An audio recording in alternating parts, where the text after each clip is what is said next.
آنسوؤں اور آہوں کی روداد سن رب کون ہے۔ آج ہم نے اناؤنسمنٹ کیا تھا کہ ہم عزیزیہ مسجد کے باہر جمعہ نماز کے بعد جو ہے پیس پروٹیسٹ کریں گے، لیکن انفارچونیٹلی پیس پروٹیسٹ کریں گے مسلمانوں کے اوپر بڑھتا ہوا ظلم اور ہندوستان کے حالات، لیکن unfortunately Humayun Nagar P S جو پولیس والے ہیں انہوں نے پہلے ہی میرے کو اریسٹ کر لیا اور ابھی تک میرے کو پی ایس میں رکھے تھے، ابھی میرے کو ریلیز کیے ہیں۔ ہمارا مقصد یہ تھا کہ مسلمانوں کے اوپر یہ جو بڑھتا ہوا ظلم ہے، آئے دن ان کے اوپر ظلم ہو رہا ہے، یہ کس لیے ہو رہا ہے؟ یہ سب جو ہے ہمارا مائنڈ ڈائیورٹ کرنے کے لیے ہے، تاکہ ہم لوگ جو ہے مہنگائی کے اوپر آواز نہ اٹھائیں، بے روزگاری کے اوپر آواز نہ اٹھائیں، مہیلا کی سرکشا کے اوپر آواز نہ اٹھائیں۔ اور B J P R S S کا کام ہی یہی ہو گیا ہے کہ روز نئے نئے ہتھ کنڈے استعمال کر رہے ہیں، چاہے وہ ریپ ہو، چاہے وہ لاؤڈ اسپیکر کا ہو، چاہے وہ گوشت کا ہو، چاہے وہ حجاب کا ہو، نئے نئے ہتھ کنڈے جو ہے مسلمانوں کے اوپر آزما رہے ہیں، کر رہے ہیں۔ کیا مسلمان 2014 کے بعد ہندوستان میں رہنے کے لیے آئے؟ 100 سال سے رہ رہے ہیں اور مسلمان جو چیز استعمال کر رہے ہیں وہ صدیوں سے کر رہے ہیں، پھر اس کے اوپر اتنا پروپیگنڈا کیوں؟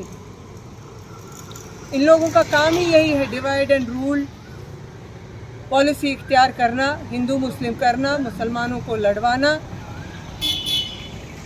تاکہ ہم لوگ جو ہے مہنگائی پہ یا وکاس پہ بات نہ کریں۔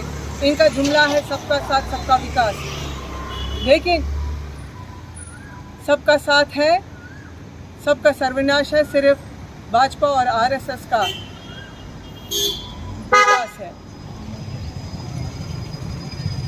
اگر کسی کی کہیں پہ کچھ بھی نہیں چل رہی ہے، آج کل یہ ٹرینڈ چل رہا ہے، کس کی کوئی اہمیت نہیں ہے، وہ اگر مسلمانوں کے خلاف بول دے، مسلمانوں کو گالی گلوچ کرے تو اس کی ترقی ہو جاتی ہے، اس کو منسٹری مل جاتی ہے۔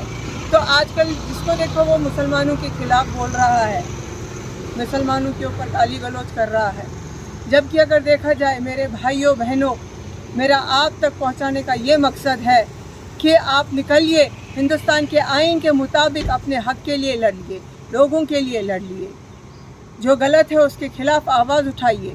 ہندوستان کے آئین کے مطابق ہم یہ کر سکتے ہیں، قانون کے دائرے میں رہ کر، کیونکہ ان لوگوں کو کیا ہو گیا ہے، یہ لوگ جو ہے سروے کرے کہ ہم ان کو ایسی ایک قوم چاہیے تھی جو مردہ قوم تھی، تو انہوں نے مسلمانوں کو دیکھا، مسلمانوں کو پرکھا، تو پتہ چلا کہ یہ مردہ قوم ہے، کبھی آواز اٹھانے والی قوم نہیں ہے۔ انہوں نے ہم کو آزمایا ٹرپل طلاق کے ٹائم پہ، اس کے بعد جو ہے سپریم کورٹ سے جو ہے بابری مسجد کا بھی آرڈر آیا، اس تک بھی ہم کچھ نہیں بولے۔ آخر کب ہم جاگیں گے، کب ہم کو ہدایت ہوگی، کب ہم جو ہے آواز اٹھائیں گے حق کے لیے؟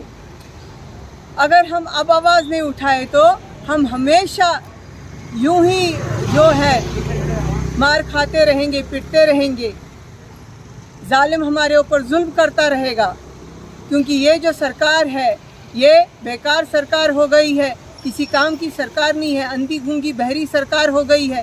اور سوچئے کہ ہم کس کے امتی ہیں، ہم کون سی قوم ہے، ہم حق کا فیصلہ کرنے والے، لوگوں کو گمراہی سے بچانے والے، خود گناہ سے بچنے والے، لوگوں کو گناہ سے بچانے والے، اور ہم ہی خاموش ہیں۔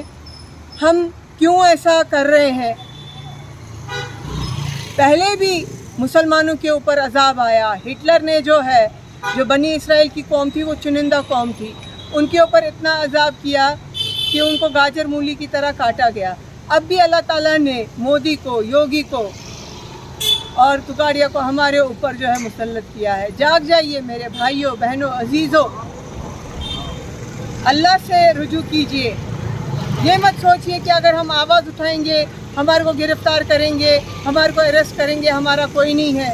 اللہ سے آپ لو لگائیے، اللہ سے رجوع ہو جائیے، اللہ کے سوا کوئی بھی نہیں ہے آپ کا مددگار، آپ کی مدد کے لیے کوئی بھی نہیں آئے گا، آپ کو خود اٹھنا ہے، خود آواز اٹھانی ہے۔ شکریہ۔